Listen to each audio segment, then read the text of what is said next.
Right everybody, so we're now back in part 3, and in part 3 we're going to look at the Viper ETTL trigger. And I did speak about it yesterday for a little bit, but I never really shown you in detail how to use it. We're also going to look at using one of the flashes as a master, so it'll do the same as this trigger here, but we can use a flash, which also the Y-ends do it, but we'll just have a quick look at this. So I'm going to try and lean over my camera now. So if I press the A button, you can see that I can select Group A is on ETTL. If I knock it again, it's in manual and then it's off. And that's the same with Group B, ETTL, manual and off, and so on. Then we've got 3 buttons here. So that's as easy as that is to do. So if we, and then we've got a test button, which is in the middle here that just says test. If you press that, that'll just make all your flashes go off. If we press the A button once, we can see that we've got A mode set to TTL. We'll press it again, we've got to manual. So now what we've got to do is we've got to press the test button, which is here, not the test button, the select button. If we press select, we get this flash. We can now press the A button, and now we can adjust the power of Group A or Group B. That's how to adjust the channel. If we press, if we press the select button again, then we've set that in. If we bring the B group in manual, if I press the select button, when you press the select button, you can't just adjust it now.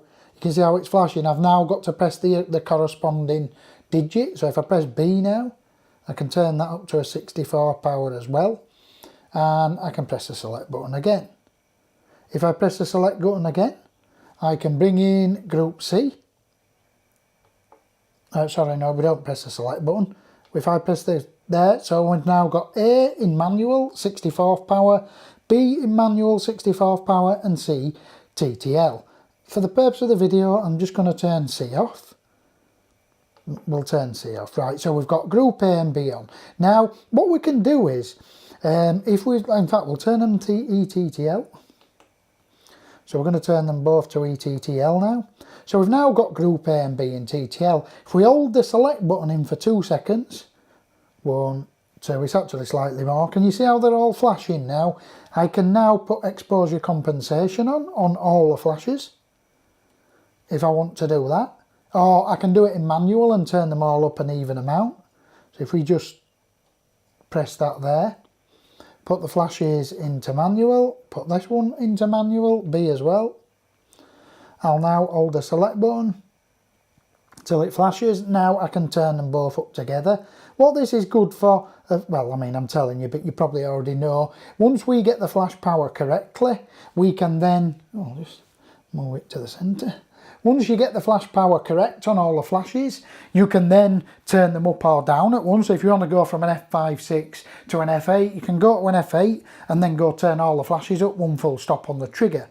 So we're going to show you some other little neat features now. So if we press the test button, we'll light the trigger back up. So if I now, I've turned the B off, turn that off again. Right, so what we're going to do now is if we press an old button A on the trigger, watch this. That now takes us into, I think it's multi-stroboscopic mode. It goes off and we're back into normal mode. If we press the B button and hold it, you'll see we can select high speed sync. On a Nikon, we've actually got to do it in the menus, but on a Canon, I do believe this is how you set high speed sync on the trigger. And you can also press it again and get rear curtain sync, but I can't do that because it's a Nikon.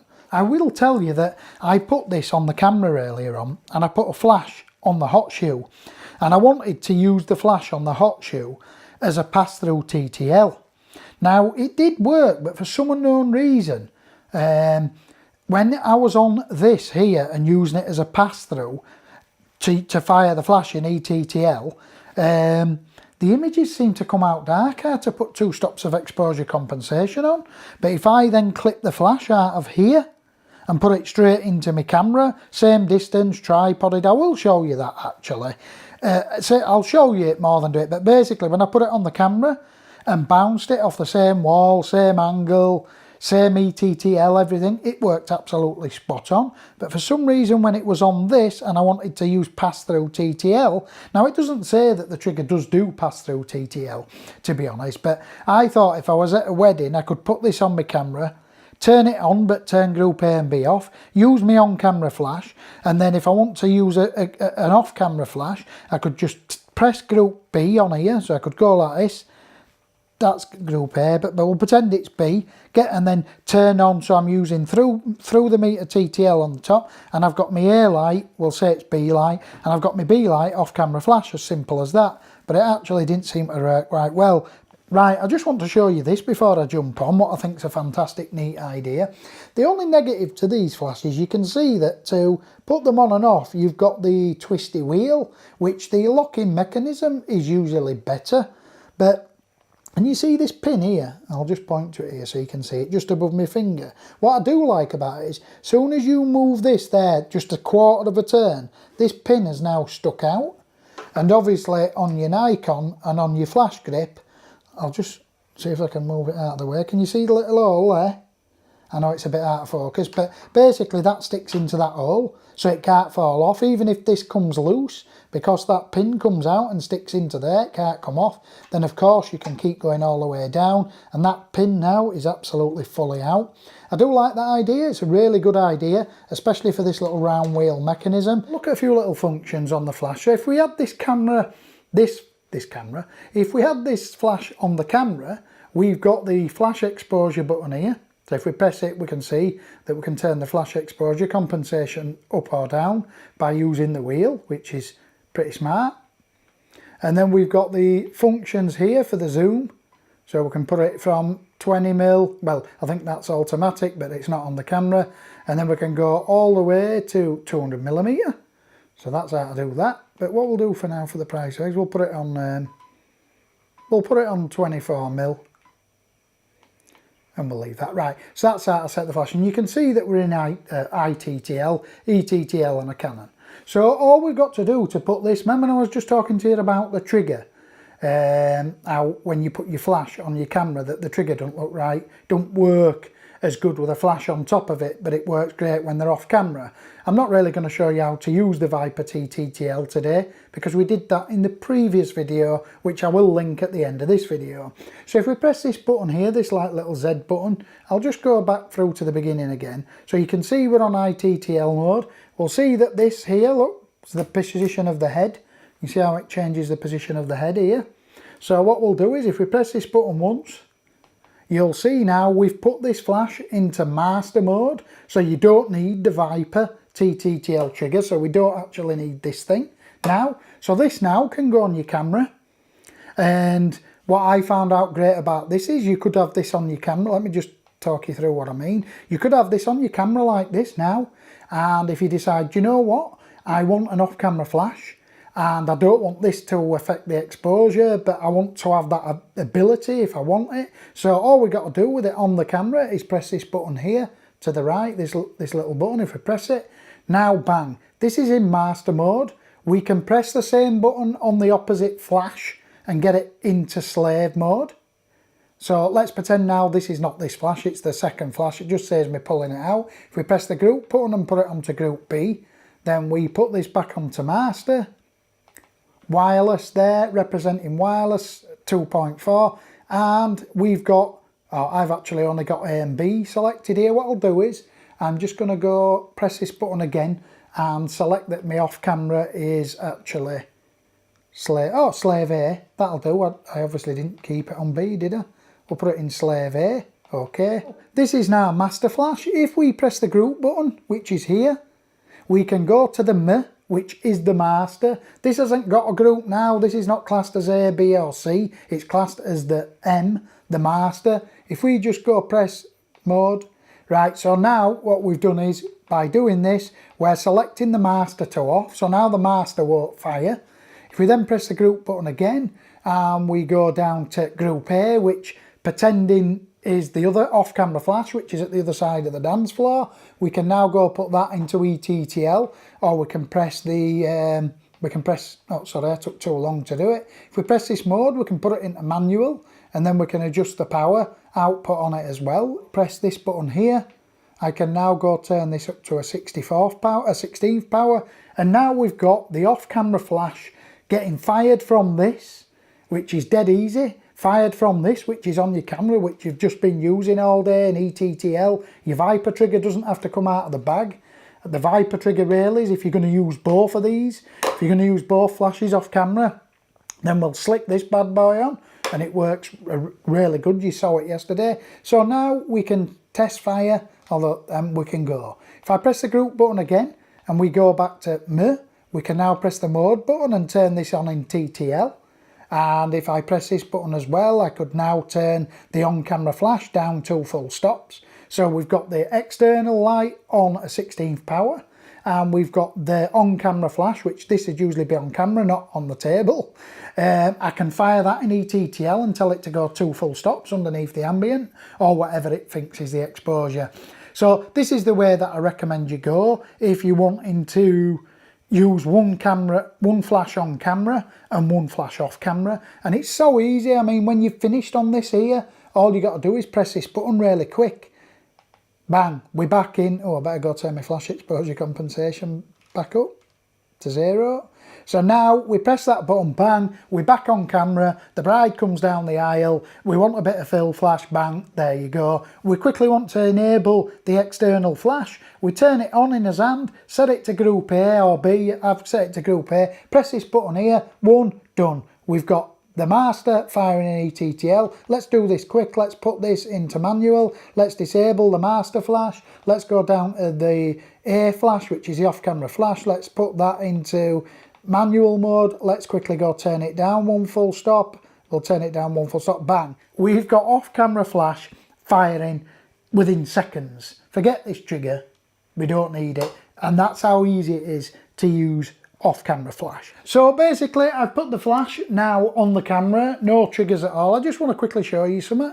If I press this button here on the right, the very far right button, which we've just been pressing, I'm going to keep pressing it until I see ITTL and I've got high speed. So now what I'm going to do is I'm going to take a picture of this cam and I'm going to show you. I'm going to bounce it, will bounce the flash behind us, behind the camera, in the corner over to this side here. And I'll show you what I mean. I'll use ETTL. First of all, I've set my Nikon up, a little tip for Nikon users, Canon as well, so that when I press the button here on the side, I can take an ambient exposure without the flash firing. So if I go like this now, if I press and hold this button, I don't even have to turn the flash off. Focus, and I've just took a shot, and oh, the ambient's not bad there. So what I'm going to do is, I'm just going to the ambient's too much, so my settings are 200 of a second, 2.5 at ISO 640. So I'm still at 200 of a second at f2.5. I'll put the aperture up to 8, why not? And I'm going to tell my flash not to fire, and I'm going to take a shot now. Right, and I'll show you that the ambient's a good 3 stops underexposed. Now I've let go of this little button on my camera, I'm now going to bounce the flash behind me and show you how ETTL works on this camera. Now, and I'm only really doing it so I can show you how it works when I put it on the trigger. So that's the whole point of this part of the video. I'm going to focus, back button focus, recompose, and I'll show you the before and after, and that looks pretty damn good. It's a pretty good exposure. You'll see that plays up. So what I'm going to do, I'm going to stop the video. Now we've got the Viper on and we've got the trigger, the flash back on, and it's in the same position, so we're going to be near enough the same distance away, and I'm going to show you what happens. So we'll turn on this, the Viper. I've turned off group A and B. On the Viper, this is just working as like pass-through TTL. So I'm going to turn the flash back on. So now this is in normal ETTL mode, it's not been controlled. I'm going to take the same shot again, and hopefully it's going to, what happened earlier, it's going to be much darker in ETTL. I can't guarantee to get the same frame, but I'll focus. And woe behold, I'll show you them too. I'll show you on camera. That's the ambient. That's the one I just did before this one, and that's the ETTL. Can you see that? See how it's darker? For no good reason at all. It's just when it's on this going pass through.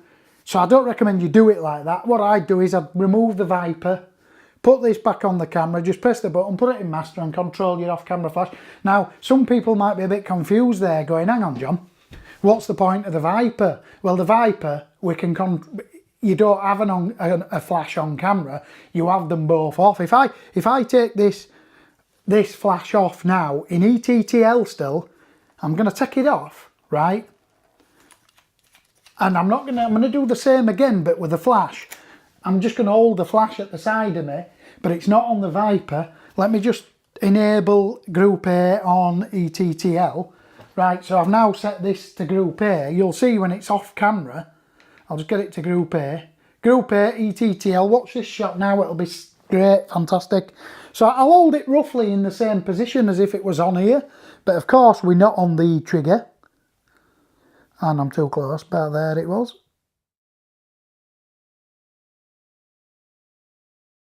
On these, one final test that I want to do. In fact, let's do it now. I'm going to blow my flashes to bits, I think. But anyway, there you go.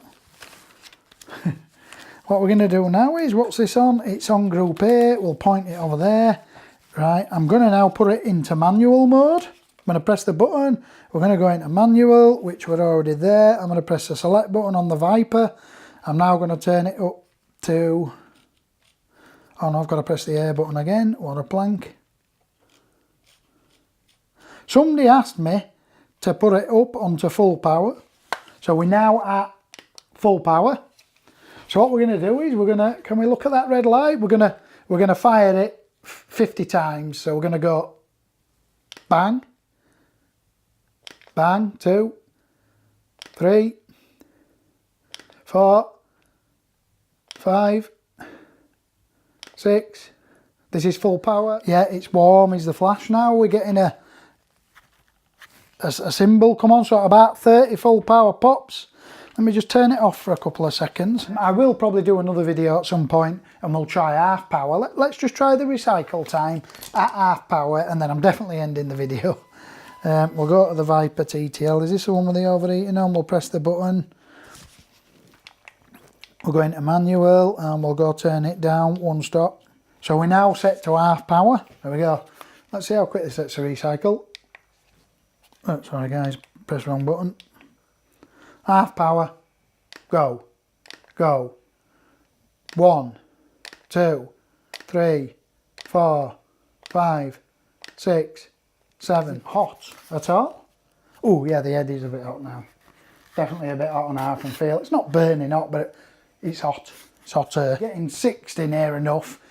Half power pops, but the flash was already hot from the 60, 70 full power pops we did before. So that's a rough guide for you. You did ask that. Yes, the overheat warning does come on, but to be able to produce 30 full power pops near enough at like 45 seconds, 50 seconds, that's really, really good. I think that's good. And to do 60 half power, and that will more or less instantly 1, 2, so it more or less in 60 seconds we did 60 full power half power pops. Right, anyway, thanks for watching. Please comment and subscribe, and I'll see you in the next.